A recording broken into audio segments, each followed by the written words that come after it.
They ghosted my daughter's birthday. No call, no text, no sorry we couldn't make it, just silence. 4 days later, $2,900 vanished from my checking account. Gone. Not a hold, not a mistake. I checked the transaction and my stomach dropped. I called. No one answered. Not my father, not my mother, not my sister. So I sent one message. Wait for a call from my lawyer. 10 minutes later, the family chat exploded. My sister Lily was screaming in voice messages, then my dad, then my mom, and my daughter. She sat quietly that night looking out toward the gate like someone still might show up, like someone still might remember her.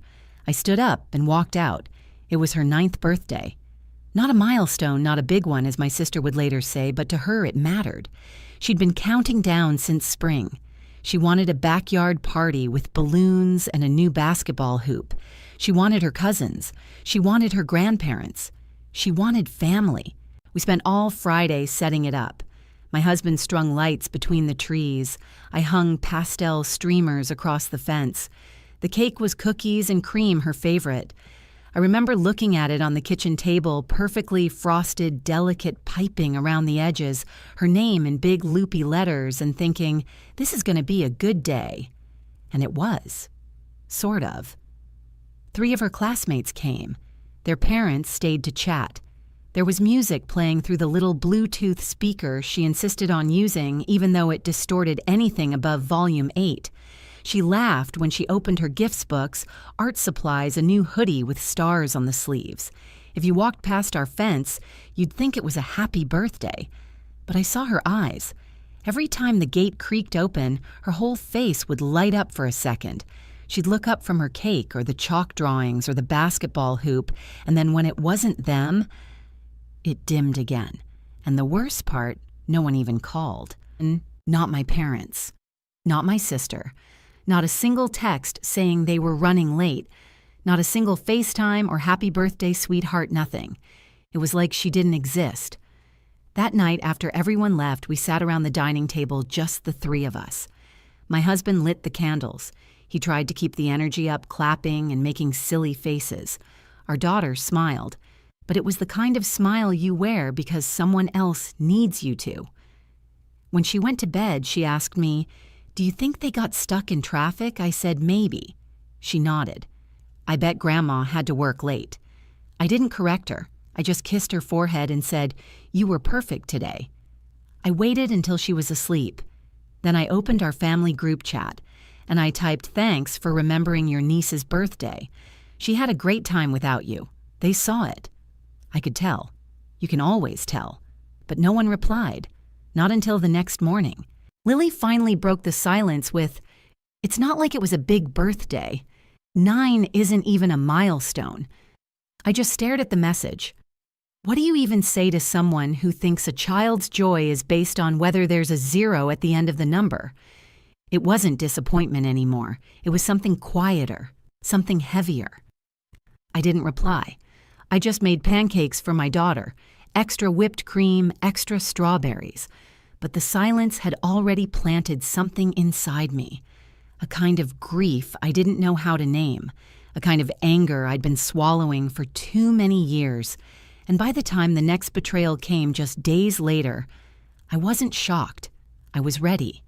Ready to stop being the wallet, the afterthought, the fixer, ready to stop shrinking to fit their comfort. Because the truth was they weren't just absent. They were dangerous. And I was about to show them what it looks like when the one who always says yes finally says no. It was a Thursday afternoon when my phone buzzed. A text, "No," an alert from my bank. $2,900 withdrawn from your account. I blinked at it, confused. Thought maybe it was a glitch, or maybe a scheduled payment I forgot about. I opened the transaction. The merchant name looked familiar. My breath caught. It was the same plumbing company my dad had mentioned a week earlier. A week before the party, he'd called in a rush, said the pipes at their place had burst, that they needed an emergency fix. I'd been elbows deep in birthday prep and work deadlines, and when he said the plumber needed payment that day, I didn't hesitate. How much, I asked. $600, he said quickly. I rattled off my card info. He thanked me, said it was just temporary. And in the haze of balloons and goodie bags and cake quotes, I forgot to ask for the card back. That part's on me. But what they did with it, that's on them. I called my dad. No answer. Called again. Nothing. Tried Lily. Straight to voicemail. I messaged the family group chat. Hey, did someone use my card for $2,900? Nothing. No reply, no confusion, no apology, just digital silence. So I sat down at the kitchen table, the same one where we'd cut the birthday cake 5 days earlier, and I typed one final message. Wait for a call from my lawyer. 10 minutes. That's all it took. Voice messages from Lily came first. Her voice high, frantic. What is wrong with you? Are you really threatening legal action against your own family? Then my dad. What the hell, Eliza? Don't be dramatic. We were gonna explain. My mom followed with a text. Don't do anything crazy. Please. Let's talk first. Explain what? 2 hours later, my dad showed up at my door, holding my credit card between 2 fingers like it was a peace treaty. No apology, no shame, no acknowledgement of what he'd done. Just a shrug and a line I'll never forget. We decided last minute to go to the Keys with some friends. Figured we'd use the card now and deal with it later. He said it like I'd understand. Like stealing nearly $3,000 was some harmless misstep. Like I was the problem for being upset. I looked at him, this man who used to carry me on his shoulders when I was little. This man who once sat next to me while I colored in birthday cards for him, and all I could feel was cold. I took the card. I said, we'll talk later, but there wasn't going to be a later. Something in me had snapped. No screaming, no storming, just stillness. A kind of resolve I'd never felt before, because I knew exactly who I was to them. I was the backup plan, the bailout fund, the fixer, and I was done. The next morning, I stared at my phone for a long time. I reread every message, every excuse, every silence. I thought about Lily, about how I'd been paying her rent $750 a month so she could stay in law school. My parents had asked me to cover it just for a semester. That was 18 months ago. They said she needed to focus, that I could handle it, that we all have to help each other. But it wasn't help. It was expectation, entitlement wrapped in guilt. So I called Lily's landlord, calmly, explained the situation, told him that starting next month she'd be responsible for her full rent. He didn't fight me, just said, okay, I'll let her know.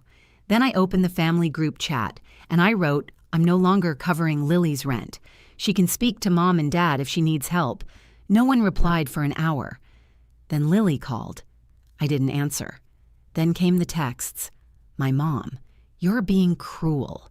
This isn't Lily's fault. Why are you punishing your sister for something your father did?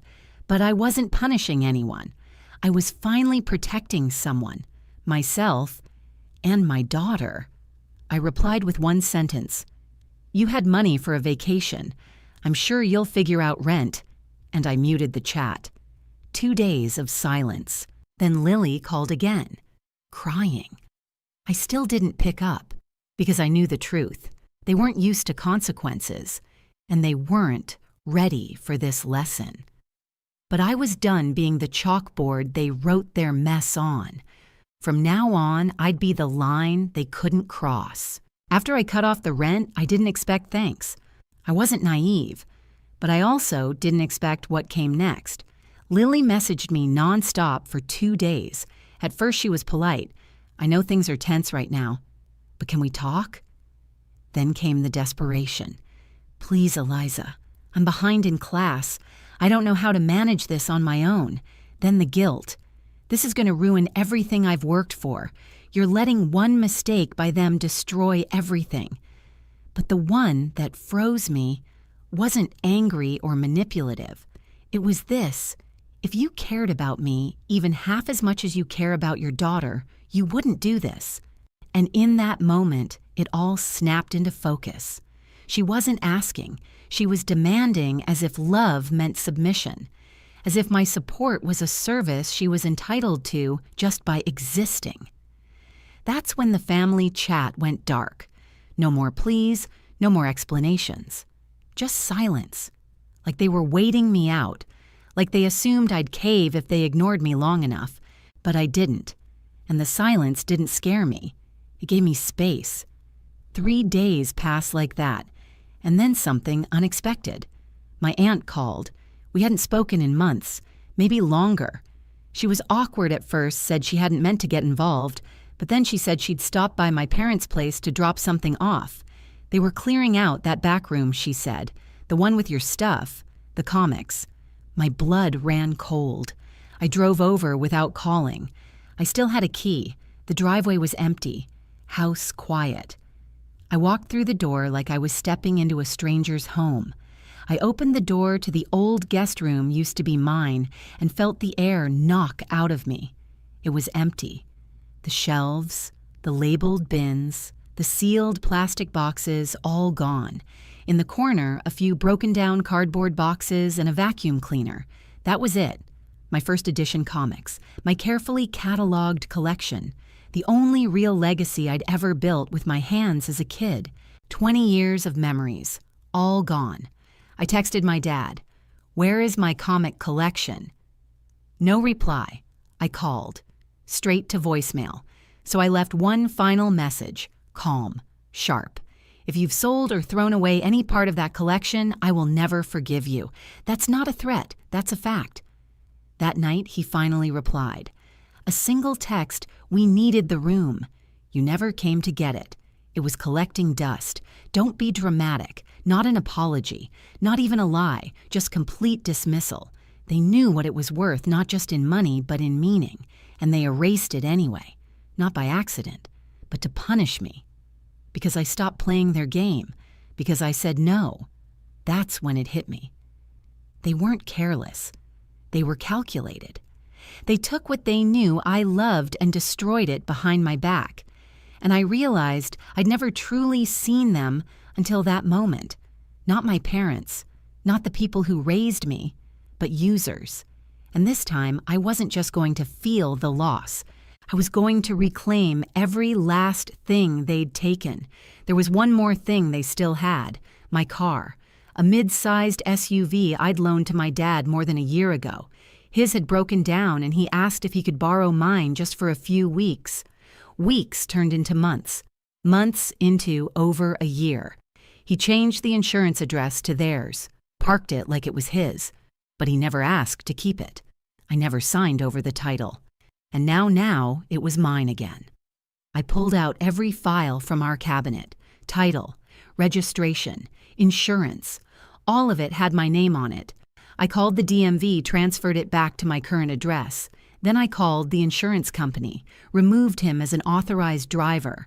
I arranged for a tow service to be on standby, and then I drove over. No call, no warning, just a key in my hand and fire in my chest. When I got there, I didn't knock. I walked straight to the driveway, opened the car with the spare key, and began pulling out every item that wasn't mine.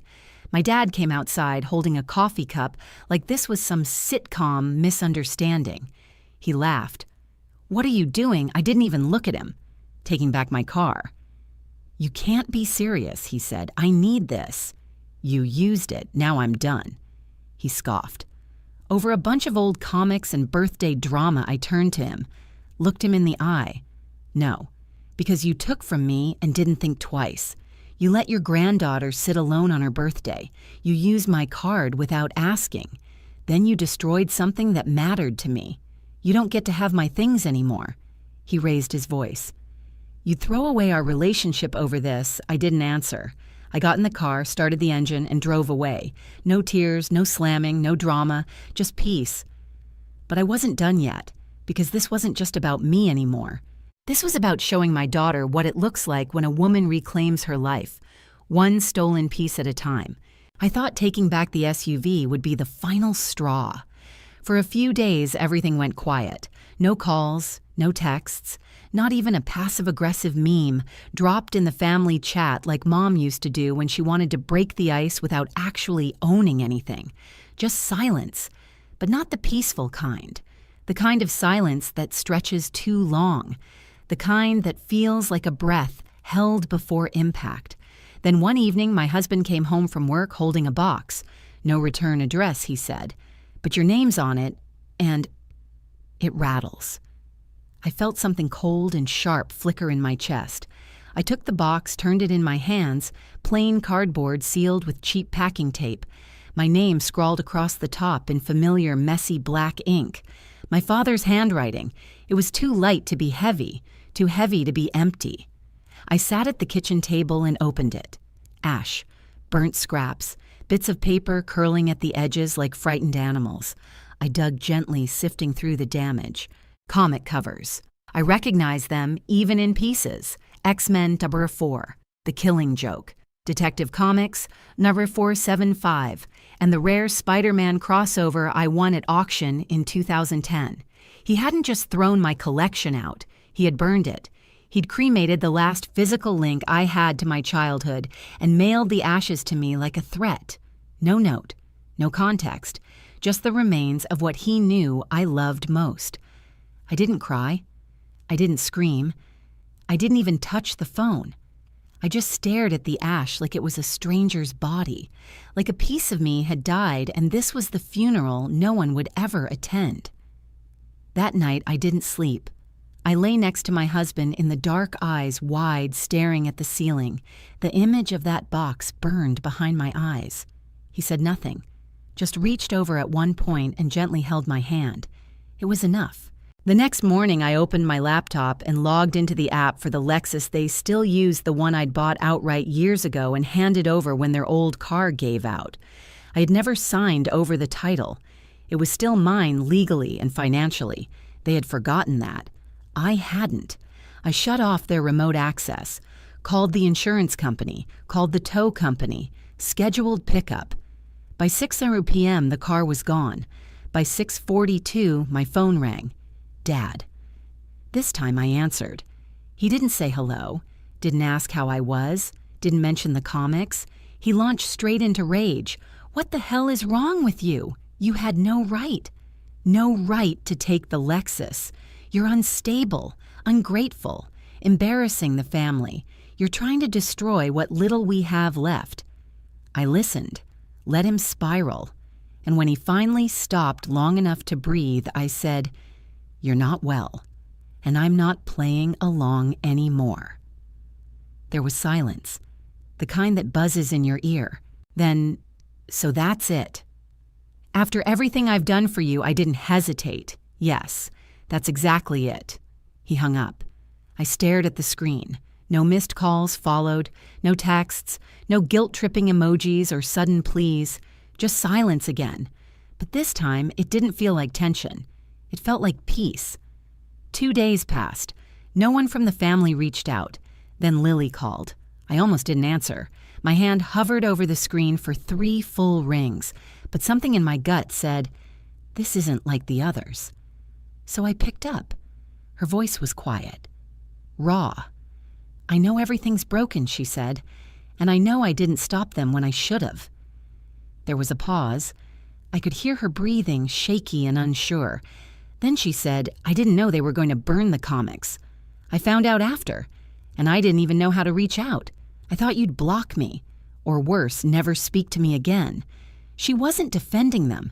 She wasn't defending herself, just telling the truth. She said she didn't have anyone else, that they never helped her. Not with rent, not with tuition, not with food, just expectations and judgments. She'd kept me out of the picture because she was embarrassed, because she thought asking me again would make her just like them. Then she added, "I'm not asking for anything. I just needed you to know I'm not them. I swear to you, I'm not." I didn't respond right away. My throat was tight. Then I asked, "How much is your rent?"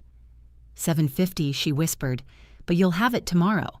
There was no thank you, no tears, just a long, quiet exhale. "I'll pay you back," she said. "I don't know when, but I will." "It's not about the money," I replied. And we both understood what I meant. She hadn't come with blame. She hadn't tried to gaslight me. She'd just shown up, as herself, for once. Not perfect, but honest. And that mattered more than any apology I'd never gotten from the rest of them. A few weeks passed. Lily kept her word. She sent her rent receipts like it was a contract she had to prove every month.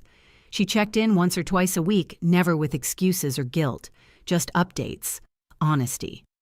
Sometimes we didn't talk about money at all, just classes, stress, the weather. I think we both knew we were rebuilding something. Not a sisterhood from childhood, not the fake closeness our family performed. Something new, something real. And then one quiet afternoon, a letter arrived. Handwritten. No return address. Just my name in delicate cursive on the front of the envelope. I knew the handwriting instantly. My grandfather.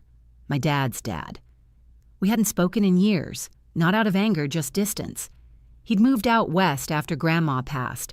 Our contact had dwindled to Christmas cards and maybe a stiff birthday call once a year. I wouldn't have guessed he even knew what happened, but apparently a cousin saw something Lily posted. A cryptic caption about family unraveling and truth refusing to stay buried. That was all it took to light the match. The letter was a page and a half. Every word hit harder than anything my parents had ever said to me because every word was real. He said he was proud of me. Said he knew my father had always worn masks even as a child, that he'd seen him manipulate and gaslight and rewrite history, and that it had only gotten worse with age. He wrote, "What you did, standing up for yourself and your daughter, that's strength, Eliza. Most people live their whole lives without ever saying no to the people who hurt them the most." He said he wished he'd had the same courage. Near the end, he added, "I've got a spare room. If you ever need space to breathe, you're welcome here. No questions, no judgment." He left his number. I didn't call right away. I didn't even cry. I just sat with the letter, reread it 5 times, folded it carefully, and slid it into my drawer where it stayed for weeks, its edges softening like something sacred. It cracked something open in me I didn't know was closed. This weight, this numbness I'd been carrying, thinking maybe all family was like this, that maybe blood always meant pain with paperwork, but not him, not everyone. Maybe I hadn't lost my whole family, just the wrong parts. The holidays came and went. No calls, no texts, no invitations. My mom posted a photo of their Christmas dinner on Facebook. Just her and my dad posed in front of a rented fireplace. 2 wine glasses, matching sweaters. The caption read, "Peace and gratitude." I didn't comment, didn't like, didn't let it touch me. My daughter saw it when she borrowed my phone to play music. She looked up. "Are Grandma and Grandpa coming this year?" I paused. "No, baby. They're not."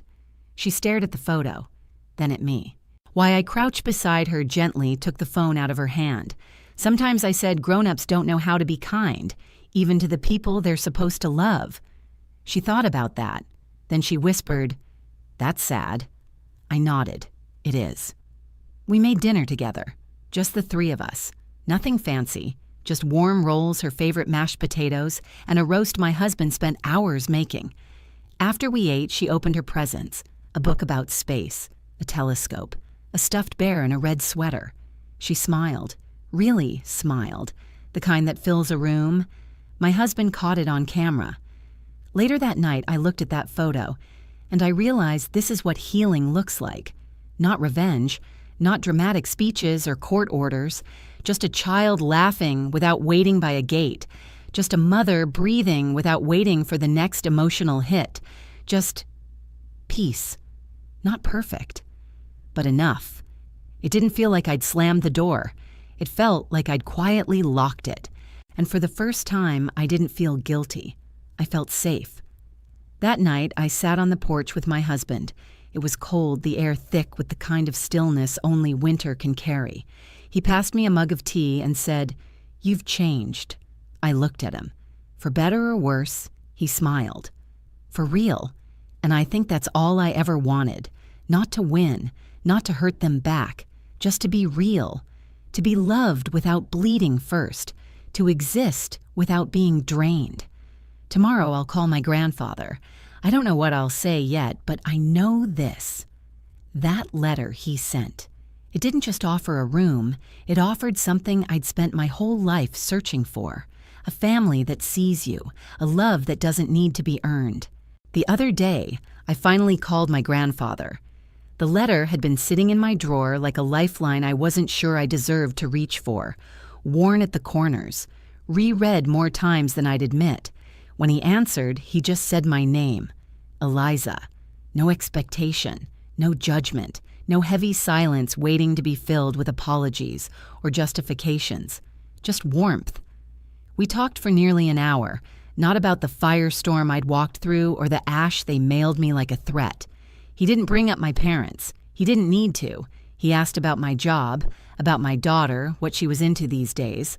Planets, I said, smiling, and telescopes. She wants to name a star. He chuckled. Tell her to pick a bright one. The world needs more of those. He reminded me of something I hadn't felt in years, connection without strings. Love that didn't require proof of suffering first.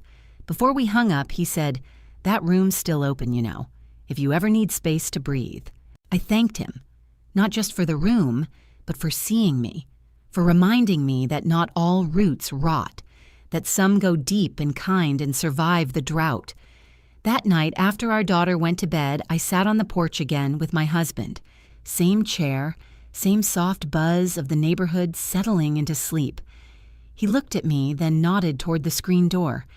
She's noticing, he said. Noticing what you laugh more now. It hit me harder than I expected, because he was right. I do laugh more.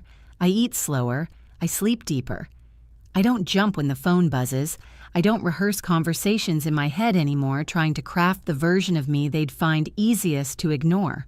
I just am. And that feels revolutionary. My husband started leaving sticky notes on the bathroom mirror and tucked in books I was reading. Proud of you. You're doing the hard thing. She's lucky to have you, she being our daughter. And in those little notes, I saw what real family looks like. Quiet consistency, support without spectacle, a home that doesn't require me to shrink in order to fit. The holidays passed without them. No surprise visits, no guilt-laced texts. Just that photo from Mom, her and Dad smiling like nothing had ever happened. Their caption read, "Peace and gratitude." But I had the real version.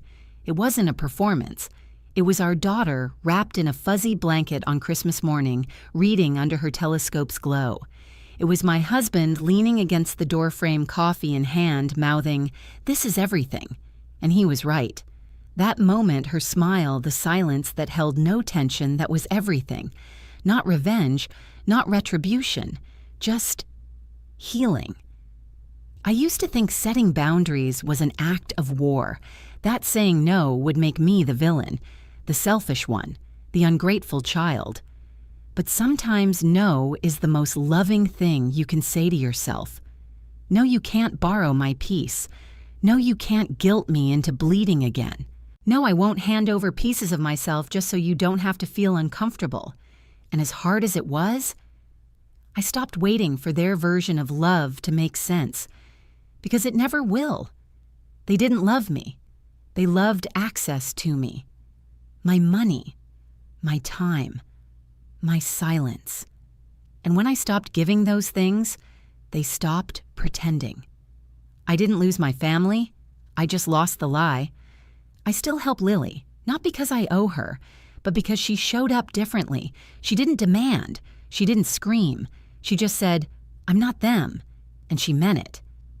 She sends me her receipts every month, still walking gently, still proving maybe to herself more than to me that she's learning what it means to not be like them. Sometimes we talk about school, sometimes about nothing at all, but we talk. And in this broken, charred aftermath, that feels like something worth rebuilding.